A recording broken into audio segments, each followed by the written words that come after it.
Greetings and welcome to Let's Play Mega Man 3. I'll be your host for this evening, spweasel. And, well, here we go. Went ahead and started with Top Man. He's probably my favorite to start off with. This first room is actually kind of a pain. Probably the worst in the entire level.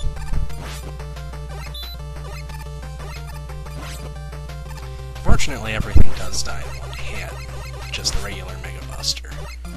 But missing the little hoppers, and you take some damage.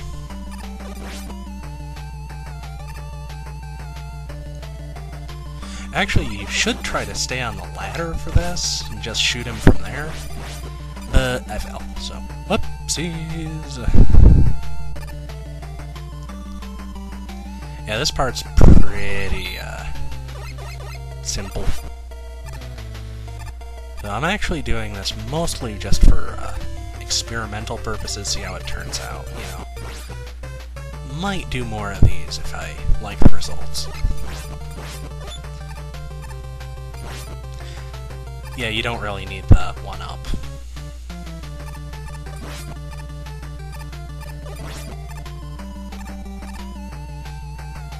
Okay, the cats here are actually pretty obnoxious. If you have, like, Search Snake or even Shadow Blade, that does work well against them. But since we're doing this first, I don't.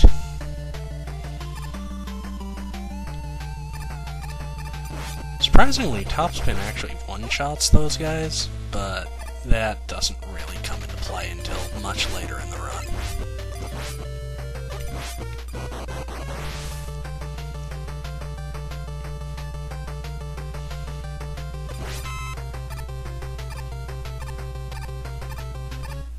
Yeah, I was really screwing up that jump.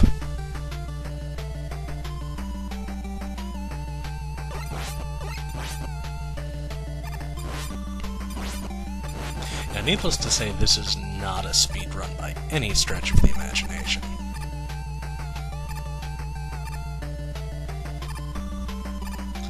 Those jumps really aren't that bad once you get used to them. But until you do, you occasionally, you know, fall into them and stuff.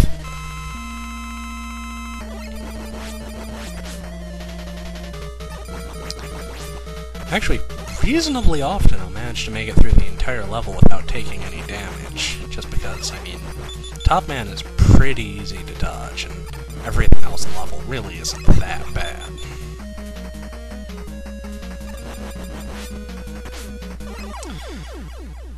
Okay, and now that we've beaten Top Man, we get Top Spin, which is really, really underrated.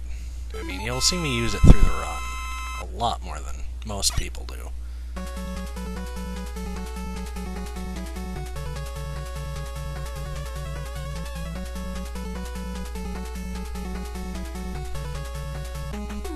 And Shadow Man.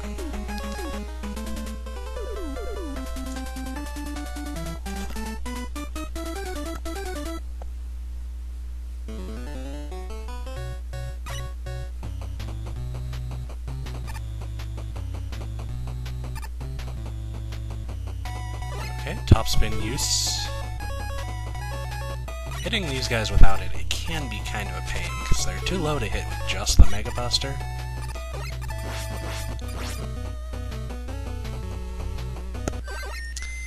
Okay, first Proto Man battle. Proto Man can be kind of a pain. It's actually the easiest way of beating him is if you have a turbo controller on. I do not for this one, I actually deactivated it. Just for fairness sake, I guess, if you call that. Now, if you actually trying to jump with him will give you more damage, but it makes you more likely to get hit. And the little red things take 3 hits. They're kind of a pain, but there's no real good way of killing them any faster. They're just not worth it. Yeah, the walking grenades you want to fight, you want to shoot them as far away as possible. Because otherwise you do take recoil damage. It's always fun.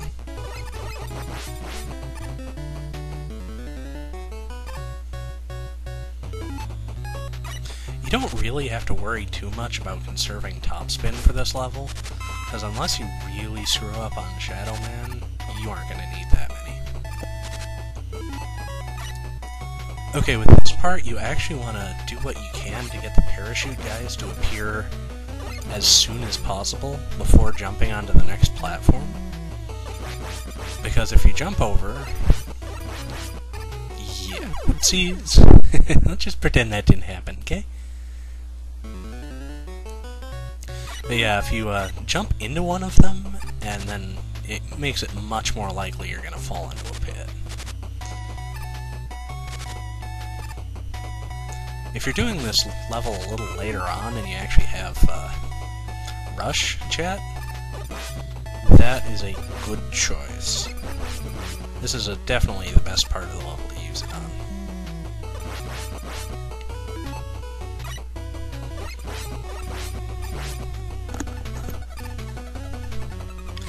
Yeah, I'm definitely being a lot more careful this time through. I'm actually recording the narration after the fact. I could go into the big thing of how I did this, but it's really pretty boring. I actually recorded it in an emulator, and then I re-recorded it, and then blah blah blah.